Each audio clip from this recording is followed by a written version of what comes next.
Principles of graphics design. Typography. Typography is a major feature in our everyday life.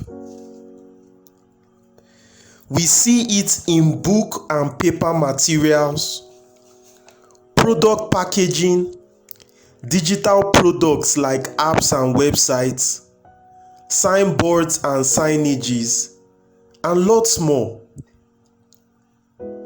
Typography is a fundamental principle of good design. Whether you are designing for print or web, good typography brings the right balance between the visual structure and the content of your graphic design. So then, what is typography? Typography is the art of arranging letters and text in a way that makes them clear, legible, and visually appealing to the reader. In this video, we will briefly look at the following subject matters under typography. First one is types of fonts and their suitable applications. Second one is criteria for choosing a font for your design. Third one is combining fonts rightly. And finally, a short video record that explains best practices to bring about good typography in your design. Let's kick off with the first one, types of fonts. First and foremost, a font is a set of printable or displayable texts in a specific size and style. There are four major fonts from which many other types of fonts originated from. They include serif fonts, sans serif fonts, script fonts, and display fonts. Now the first one, serif fonts. These fonts have little strokes called serifs attached to the main part of the letter. Their traditional and classic look make them widely used in print materials like magazines, newspapers, and so on. There are thousands of them, but commonly used ones include Times New Roman, Georgia, Palatino, and Garamond.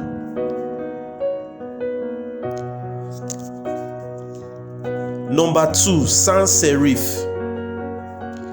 Also known as without serif, these fonts don't have little strokes attached to them. I mean their main parts of the letter. Their clarity and legibility make them popularly used for text in computer screens. They are numerous in number, but popular ones include Arial, Helvetica, Tahoma, etc. Number 3, script fonts. These are fonts whose aim is to resemble handwriting. They tend to have very elegant and curly look. You'll find them in logos of sophisticated restaurants and beauty brands, elegant liquor bottles, and so on. Here are some popular script fonts that are used. Number 4, display fonts. They are also known as decorative fonts and are the most diverse group of fonts. Because of their variation in appearance, Some are highly decorative, others are minimalist, even some are comical, and so on. They are majorly used as headings and not for body of text. Here are some examples of display fonts. Now moving to the second subject matter, criteria for choosing fonts. The appearance of fonts can be formal, casual, feminine, masculine, neutral, comical, and so on. Simply put, choose a font that best fits the message and purpose of your design. And the third one, combining fonts rightly. Combining fonts are very possible so long as the variations are less and there is more uniformism. Of course, you can use different fonts for your design, but just make sure they are complementary. For example, using a sans serif heading with a serif body of text. Now the fourth one, which is best practices in design to bring about good typography. We'll now be going to the short recording that explains this.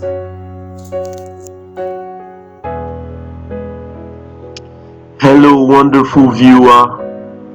Welcome to this short recording that will explain to you the best practices that bring about good typography in your design. And right now, we want to use this sample agency design work to demonstrate how typography was applied in a proper way to bring about a neat and simplistic design. By the way, I'm using Photoshop as the graphics design software to show this.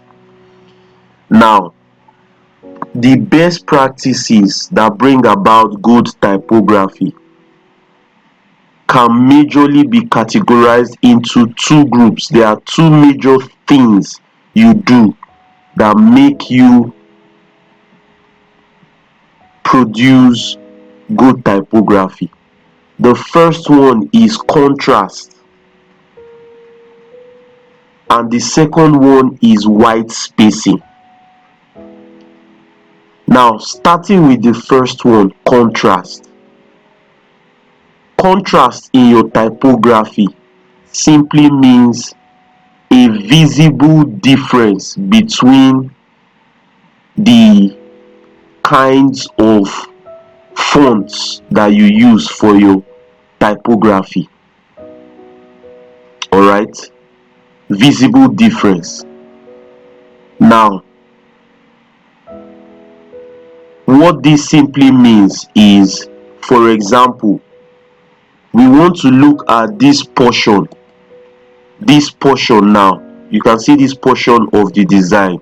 We want to use it as a reference point to explain contrast.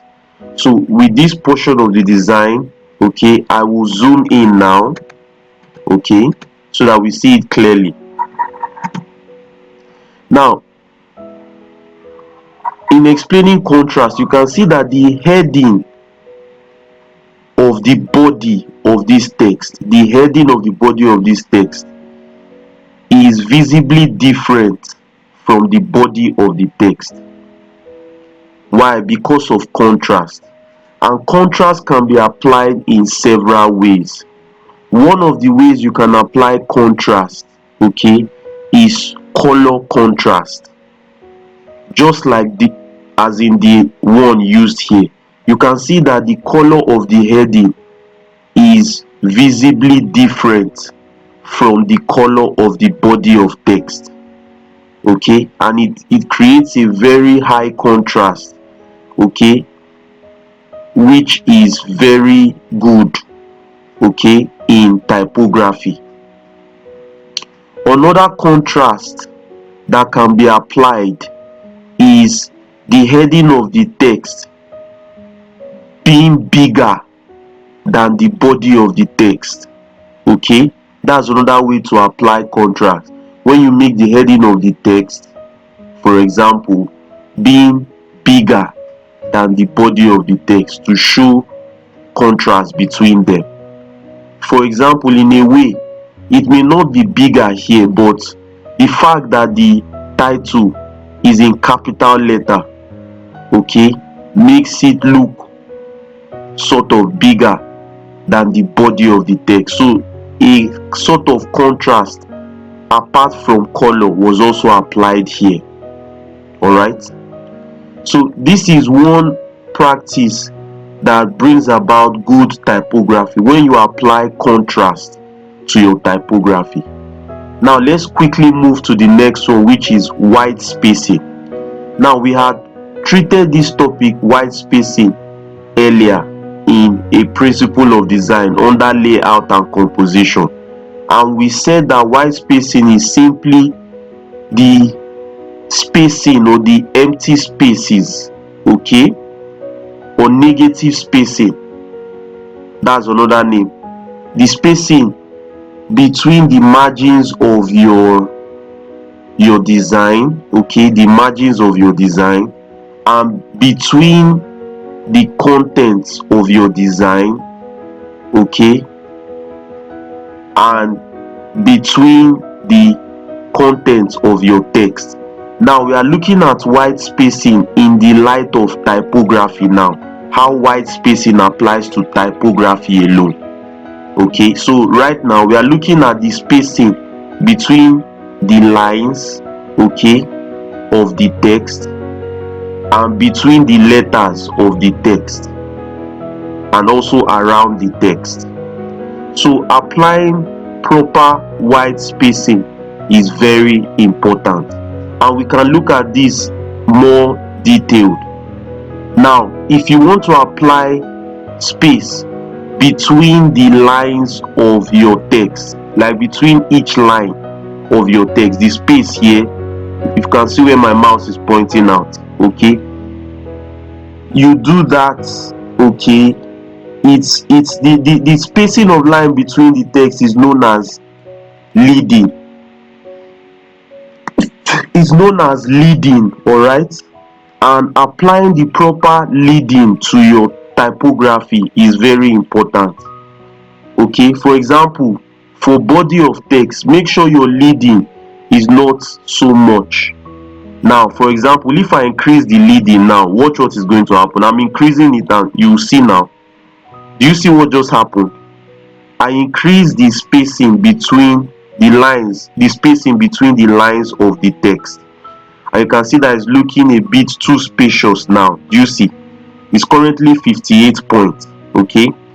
But if I give it a relatively narrow spacing, like 30 points, you can see that it looks mature and a bit compact and nice, okay, depending on what you want to use your typography for, okay. Sometimes making it compact is very cool, sometimes making it a bit more spacious is very cool, okay. Just make sure that it looks appropriate for what you are using it for. So that is for leading, okay. The next one I want to explain in white space for typography is the spacing between the letters. For example, the space between this W and E, the spacing, it is known as kerning or tracking, all right. That's another name for it, kerning or tracking. And for example, if I increase the tracking of this text, body of text, if I increase it now to like 270, watch what happens. You can see that the space between the W and E is now wider. Do you see that? You see what is happening? So This is also very important. Make sure you put the appropriate kerning or tracking in your in your text. Like for body of text, it's important that your kerning is also narrow, okay? But maybe for the heading of text, you could make your kerning a bit more, okay? Sometimes at times it works very okay, okay? Maybe for like one line text is good. Sometimes it's okay to apply a bigger kerning to them, but for body of text, please make sure your kerning is narrow. And the final thing I want to talk about is alignment, okay? The alignment of the text. For example, the alignment of this text, okay, the paragraph alignment is justified, okay? It can be left aligned, center aligned, right aligned, justified. All right, now you will see, depending on what you are using your typography for, aligning it left, center, right, or justifying it may be more appropriate. For example, imagine if I left align this text now. I don't know if you notice, but do you see that this place is kind of uneven, and it kind of gives it a kind of a sort of imbalance somehow, okay? You can see here is very straight, but here is kind of bent, breaking. Now in some cases this is very appropriate, it's all right, okay? But in some other cases it may not be so appropriate. Like now, if I center it too, you can see that the edges are imbalanced. The edges, okay? In some cases this is appropriate, in some other cases is not, okay? Like now this is left aligned, but I felt in order to make it look balanced in a way, the best option was to justify it, like to make it look in a balanced form. All right, you understand? So depending on what you are what you need it for, okay, that's when you can apply alignment. All right, so make sure you choose the appropriate alignment for your text. So that's for that. Thank you very much. These are some of the best practices that are applied to bring about good and neat text, okay? I can see that most of these things I explained here were applied in the other elements of the um, graphic work, okay? And just before I leave you, okay, another way to apply contrast, okay, is if you make, for example, the heading of the text, the font style, different from the body of the text. In this case it's the same, it's both Calibri, I believe, but contrast can occur when you make the heading different in font style from the body of the text.